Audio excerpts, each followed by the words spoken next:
When we think about American history, we are usually thinking about the history of Europeans in America. We are thinking about the Pilgrims, George Washington, and the Declaration of Independence. We rarely consider the fact that Americans were populated by millions of people when Columbus sailed the ocean blue. We suffer from a collective amnesia. We rarely stop and consider that we are on Native American land, but indigenous people are still here. And there are monumental structures which were built hundreds of years before the Europeans arrived, right here in North Georgia.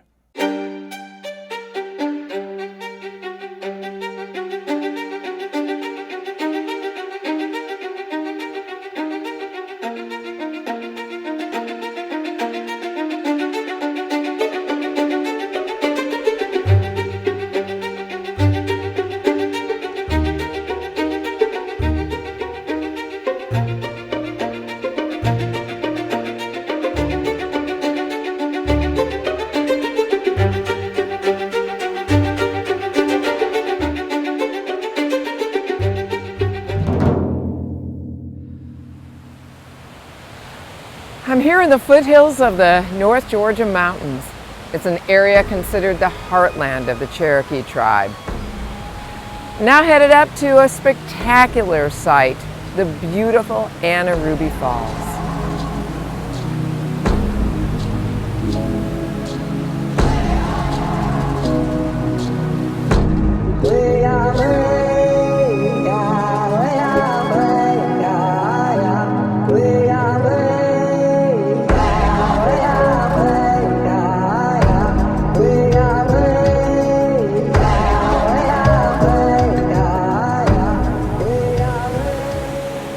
Nacoochee Falls, it's a breathtaking sight.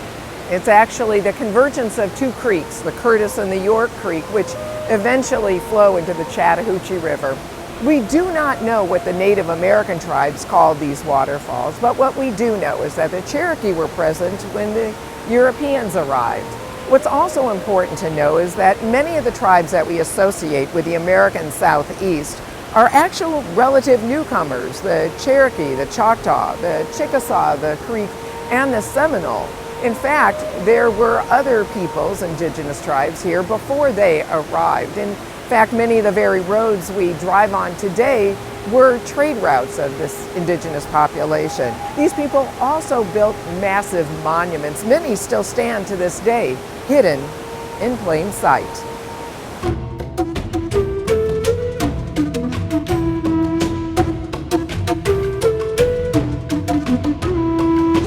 Just outside of Helen, some 2 miles away along Highway 17, cows grazing nearby and a gazebo on top is the Nacoochee Burial Mound.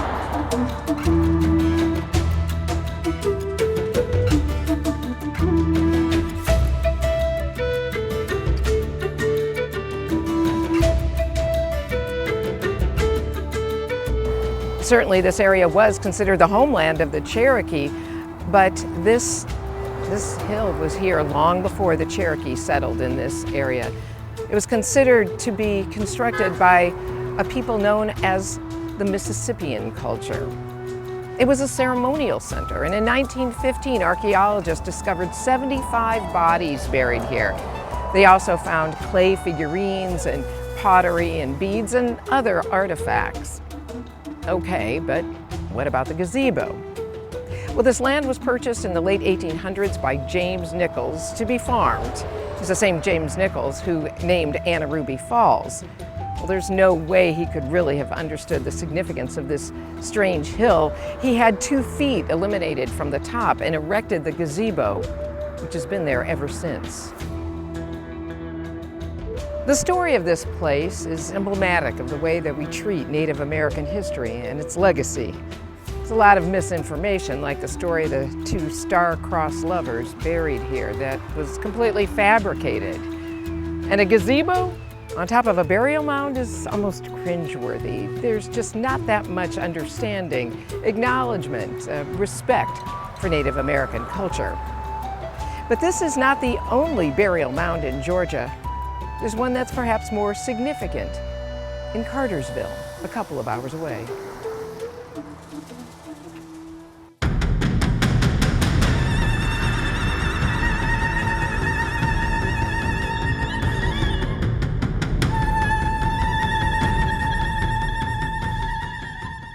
So basically what you're looking at is the capital of the Native Americans that would have lived in the site from around 900 AD to the late 1500s, middle 1500s.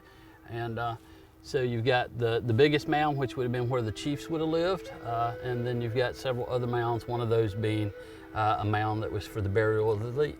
And then people would live around those mounds? They would live around it, so there's different ideas on who lived in the area, but you've got basically a city with a palisaded wall and a defensive ditch, and some people think that everybody that lived on this side of the wall would have been your upper class, more influential Native Americans, and then the people farming and hunting and doing other jobs, not necessarily your elite class, would have been living on the outside. And that also includes on the opposite side of the river. Basically the river dissects the town. This must have been quite an impressive site, as it even is today without any structures on it. Yes, very, very large and impressive, enough that people would have traded from very far away coming to this because it would have been the capital of the people that lived here. Now, is it possible to go up onto those mounds? Yes, we'll go up there now. Just follow me.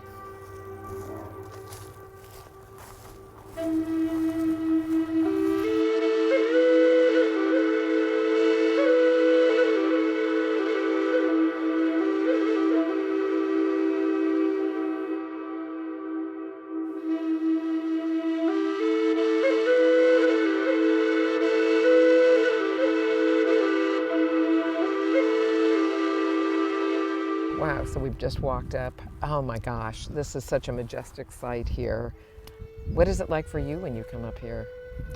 So of course, the first thing is it's a big huff and puff to get to the top.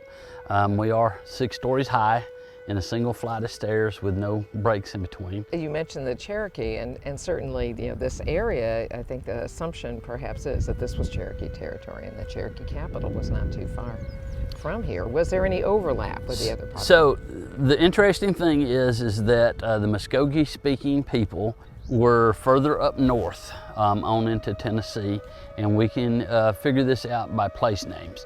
So there's a lot of places, like we have the Chattahoochee River down here in Atlanta, but we have Chattanooga up in, of course, Chattanooga. So we know that the Muskogee language, like Chattahoochee, Hoochie means river, and Nuga, maybe cliffs or steep hills.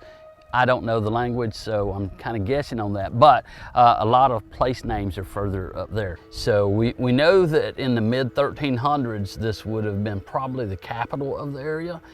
Something at that time happened, and the capital seemed to have shifted away. So by the time this site was abandoned, these mounds here, the 3 larger mounds, were no longer really in use from what we understand. It's important to preserve a place like this because this is something that everybody has. It's not just Native Americans. This is the Atlanta or the Washington, D.C. of the past. These were not just the homes, it was the burial lands. Your ancestors were buried here. It's where they lived, it's where they existed, and everybody has that. Everybody may not know where their ancestors came from. Everybody may not have that same connection, but for those who do, it's a very important thing. It's a monument to their ancestors.